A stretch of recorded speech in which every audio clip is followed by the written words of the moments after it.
Hello, this is RICKY, the Android guy.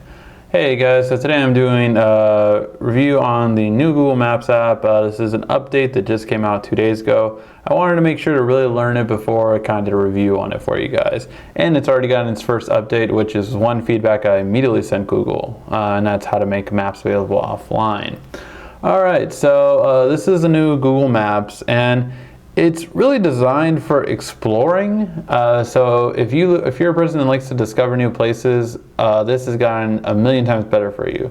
However, if you're a person that just likes to use navigation, I would say it's kind of not a step backwards, but a little bit getting used to, let's say.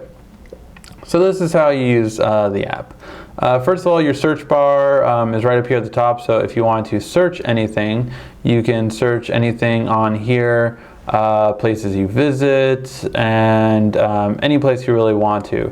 And of course, like I said earlier, they did have their first update already, and that's to make maps available offline. So let's say if we wanted to explore, let's say. So first of all, let's go to the dots just to see all the stuff you can explore. And you can see there's a lot to explore, from ATMs, groceries, gas stations, florists, libraries, car wash, parking, hospitals. You can kind of quickly search for any of the services, or you can just hit explore, and it gives you this really nice looking interface, and it's just really clean, very nice looking, and great for exploring a city. So like at the end of the month when I go to Orlando, Florida for my vacation, this is something that I would really be like, yes, this is awesome. Now I can see where to shop or where to play, or I guess sleep, although I already have a hotel. But it's just a really nice way to do it, and I think they've done it very nicely, how Google has set this up, and it looks really just very nice. So I really like it a lot, and it looks very clean for exploration. So definitely recommend it if you are a person that likes to try out new places. You get recommendation from your local favorites, from your circles, restaurants, fast food, bakeries. I mean, it just has a very nicely spread out. So yes, even popular with tourists. I mean, it has a really nice lot of different categories and separations for this. So that is one section. Another section is going to be right here, which is the You section. So when you hit that, you can see places that you've reviewed, and then you can have your home address, which I don't have on here, and then of course your work address, which that's not my work, but I wanted something as a test example for navigation. So reviews, you can see the places you reviewed. So I reviewed, my parents' restaurant, Dear John's, and Outdoor Grill. I don't know when I reviewed that. Oh, 2 years ago I reviewed it. So it's been a while since I reviewed any. And then you can kind of see pages that you saved and all these kind of things, and all these places you go to and travel to. So that's for the You section. This, of course, is your navigation, which if you don't have enabled, it'll tell you to enable it. So I will enable it right now. And then before I go into the navigation part of it, I want to go into this, because this is where your menu is at the bottom left. And these are all the different kind of layouts you can have. So for one, you can have the traffic view, which obviously just gives the grid of traffic. One thing really nice to have. And my favorite, which is the satellite view. That way you get a kind of overlay of the city. So when I go towards where I am, I can kind of see how the buildings are and everything right then and there. So it's just a really nice way of looking at everything. And it looks even a lot better in navigation.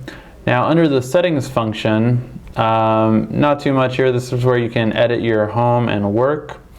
Maps history is, let me just make sure there's not a thing that I cannot show you guys there. I go to certain places that can't be seen. No, yeah, that's fine. Just basically places that you've gone to. And the last thing is to give them feedback, you can shake. And that gives them feedback. You hit send to feedback, and that's it. And to disable that, you can just go right there. So the last thing is, of course, the navigation, which I'm a little disappointed with. I don't like exactly the way it turned out, but I just feel that I liked it when navigation was its own app, and I wish certain things would be improved from there. So let's just choose the place I chose for work, which was Lakewood Center Mall. So if we're going to navigate there, you have it right here. And how you actually pick the alternative routes to get there is by swiping here at the bottom. So you can choose that route, choose this route, or that route. So you can kind of choose the route you want to go on and then hit start. And yes. Head northwest on South Bentley Avenue towards Santa Monica Boulevard. And so it's taking a little while to load. Don't usually use this phone for navigation, but it should populate the satellite view in a second. But yeah, the internet's kind of going slow here. Let me actually turn off Wi-Fi. Just use the 4G. But a couple of things I would wish this would be a little bit better with. First thing being that for route preview, beforehand, you used to be able to actually change your route from here. Now, if you want to do an alternative route, you have to go back, you have to hit the X, and then from here, you can swipe over and then choose a different route.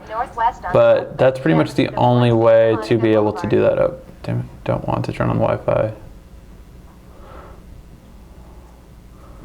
That's pretty much the only way to do it, and I wish that would be changed back to the way it was. Step-by-step list is just step-by-step on how to get to where you need to go to. You can mute the guidance, of course, and you can use satellite view to get the view that I would say is definitely the most appealing. Besides that, I mean, that's just pretty much it. In terms of the navigation itself, if there is a better alternate route, it should do it automatically, but you know, sometimes it just doesn't work that it is really that quick and that automatic.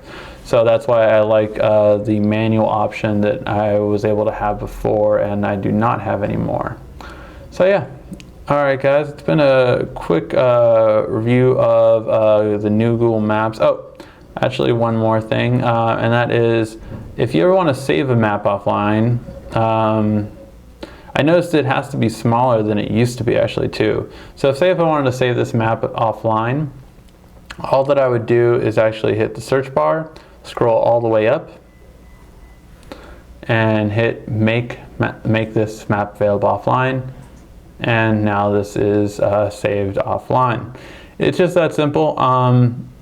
Nothing else to it. They did something for a little while. I'm not sure if it still works, but you typed in OK Maps. And that, yeah, so that did the same thing.